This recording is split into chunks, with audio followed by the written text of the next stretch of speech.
Thank you very much, Rick, and good evening, everyone. First, let me say thank you to the Italian American Sports Hall of Fame for allowing me the honor to introduce this evening's awardee for the Joseph Natoli Community Service Award. It truly is an honor for me having the opportunity to know Joe Natoli for a number of years, and I'm pleased to report that this year's recipient exhibits many of the same qualities and characteristics that those of us who knew Joe or knew of Joe, what we knew of him in terms of the kind of person that he was, particularly as it related, certainly, the work that he did with our youth for so many decades in the Morningside community, but the work he did in other venues as well, certainly as a leader in Allegheny County government, and the work that he did with the Columbus State Parade Committee. This year's recipient, Nick Redondo, possesses those characteristics and qualities as well. Nick had very humble beginnings in the Bloomfield community, attended at Immaculate Conception School, went on to Central Catholic, went on to CMU, joined the Navy, protected our country, and then served 20 plus years as a Naval Reserve, working to ensure that he was able to work with so many Navy individuals over the years. At the same time, he worked with U.S. Airways for 20 plus years, working and training our pilots, getting us from point A to point B safely. But Nick is being honored tonight, not necessarily for the work and the things that I just described, it's for the work he's done over the past several years. You see, Nick is someone who experienced he and his family, his wife Joanne, experienced horrific loss, the loss of their son to fentanyl a couple years ago. And I can't imagine what that pain would be like and the grief for that family. As many folks probably would have taken steps to shell up, go into a shell, and not want to discuss it or talk about it. Nick took the totally opposite approach. He got engaged, and he wanted to make certain that individuals, families, and our communities will not experience the pain and the loss that he and his family experienced. And he went all in. He joined an organization here in Pennsylvania here called Fentanyl Fathers, and I'm sure Nick will talk a little bit about that. But it's an organization that works with our youth to make certain that they understand the concerns and the troubles and the problems that utilization of drugs, what it means. Understanding that they understand how important it is to be thoughtful and smart about choices they make in life. And he's taken that program across our school districts here in Pennsylvania. And he's joined here tonight by, I believe, the national president, which reflects the meaning that Nick brings to that organization and how he's promoting that organization, how important that is for folks to understand that. When you stop to think about a person and a family that has experienced such a horrible loss, a beautiful son that they succumbed to drug use, to be able to go talk about it day in and day out, to help others, to make sure others don't feel that pain.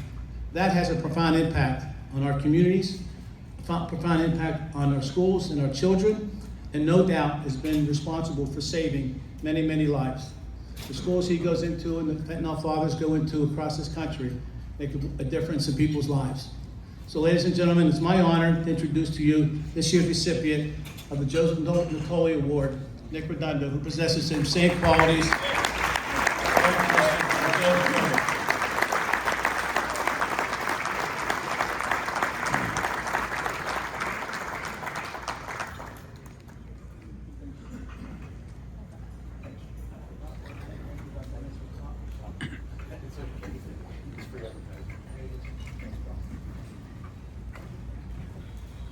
Good evening, folks. I'd like to say that I really haven't seen this many Italians in one room since we had Christmas Eve. Why not? It's basement kitchen.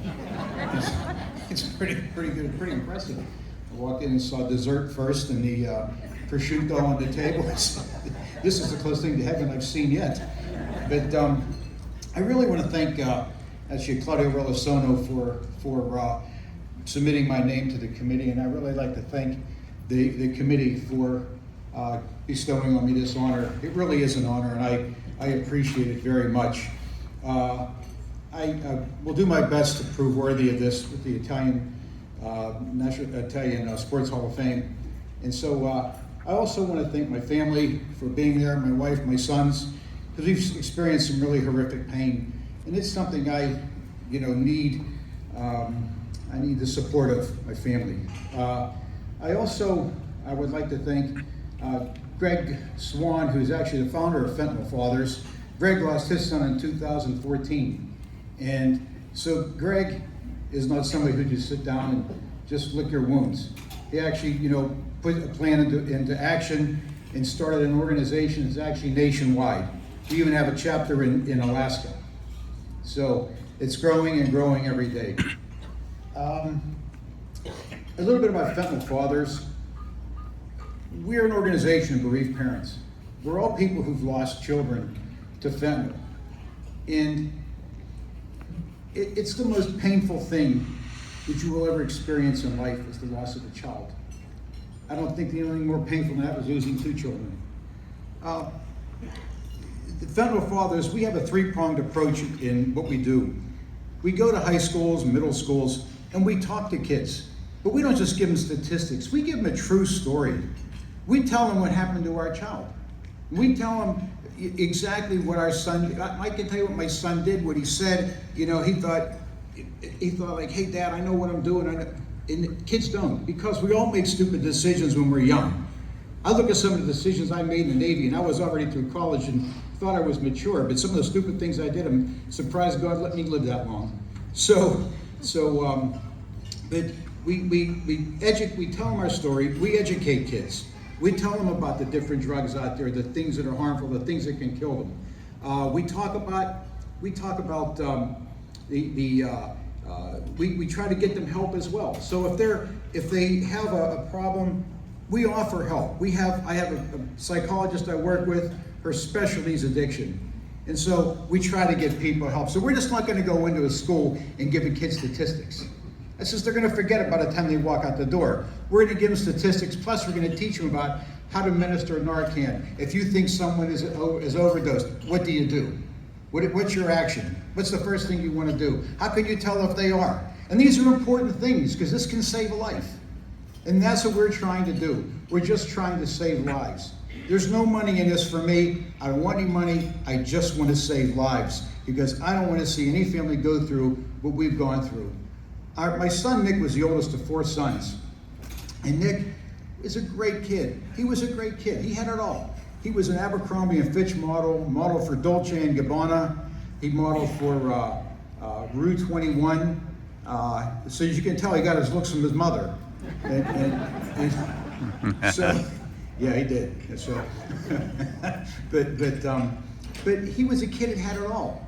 And just like a lot of kids in high school, they start off with weed. Hey, it's not that harmful. It is harmful. The weed today versus the weed from the 70s is so much more potent. And it will destroy you. And people want to say it's not, but for a lot of people, it is a gateway drug. And these kids don't have to maybe understand that. It's a gateway drug. For some people, you're going to take that step, and then you're going to go to the next step, and then go to the next step. Until when Nick was down in Florida, in Miami, he was modeling down there, and Nick made the mistake of trying heroin. And from that moment, it was just downhill. In and out of rehabs. The time between rehab and relapse kept getting shorter and shorter and shorter. And it was just one of those things that we fought and fought and fought. And one day my son said to me, Dad, he says, this stuff's a demon. He said, it haunts me all the time. And my heart broke, because this stuff is demonic. It's evil. And it will take your life. It doesn't care. It doesn't discriminate. The drugs today that are out there on the street, they're not designed to get you high. Anybody thinks you're going to be high, it's stupid. You're not going to be high. It's going to they're designed to kill you. That's what these drugs are designed to do. And let me put it in perspective. The year my son died, we lost 107,000 people, okay? That's the equivalent of Acrisure Stadium, PNC Park, filled to capacity, with several thousand left over in 1 year. We have lost more people since 2019 than we lost in World War II, Korea, Vietnam, both Gulf Wars, and Afghanistan. That's an astounding number. Around 600,000 people in that short period of time. We can do better than this. And so I never forget the night when I found Nick.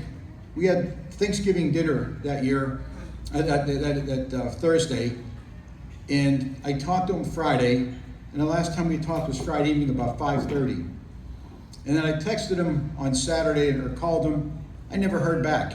And that was never like Nick. He always responded to a text or a call. And Sunday, I texted him, called him again, never heard back. And I knew something wasn't right. And I go to the place where he was staying, which is supposed to be a supervised sobriety house, but it was nothing. It wasn't anything. Well, I go up to the place, and something just told me, Nick's dead. And I just couldn't, I didn't want to believe it, and I didn't want to think it, but the manager's son goes in first, and he says to his dad, he goes, Dad, he's all blue. And I knew what that meant. He was dead for 2 days and there was no supervision. Nobody found him for 2 days till I met up and found him. So that's the problem we have with a lot of these things in the rehab world. And the thing that sticks in my head, there's two things that stick in my head. One was watching the coroner's office carry my son out in the body bag. You can't believe how painful that is to see this beautiful child that you loved and sacrificed for all your life and would give everything for this child, and he's dead in a body bag. And it haunts me every day, that picture, every single day. And the other thing that really haunts me every day is walking into the Winter's Funeral Home and seeing my son in a coffin. No parent should ever have to experience that. No one should ever experience that. It's the most horrific thing you will ever experience in your life. And so that's why I need your help, guys. I need your help. If there's any coaches in the audience tonight, let me talk to your players. They're going to have injuries. I know I played football for 10 years, all the way from grade school through college. I know about injuries. I know about the drugs they give you for injuries. I spent 22 years in the military. I know about pain. Let me talk to your guys. Let me talk to your players.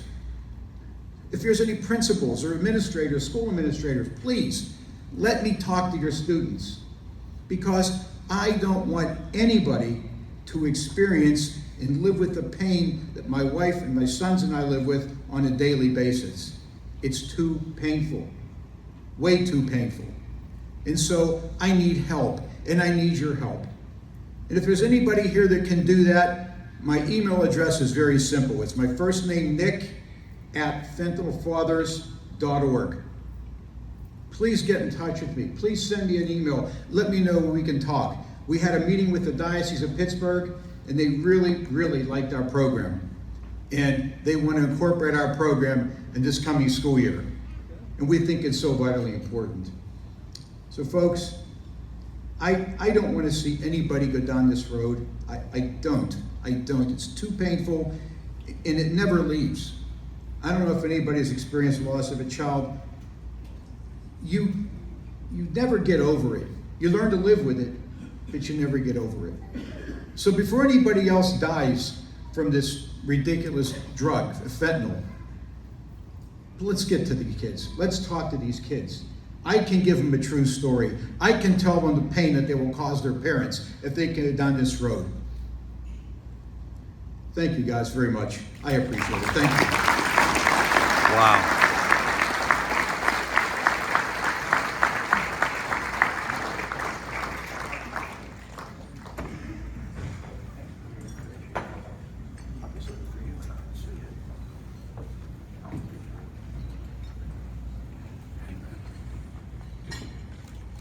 That's a compelling story, and one that none of us ever want to hear.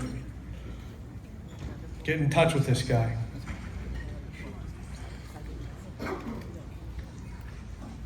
Our next award is the Frank Santamaria Lifetime Achievement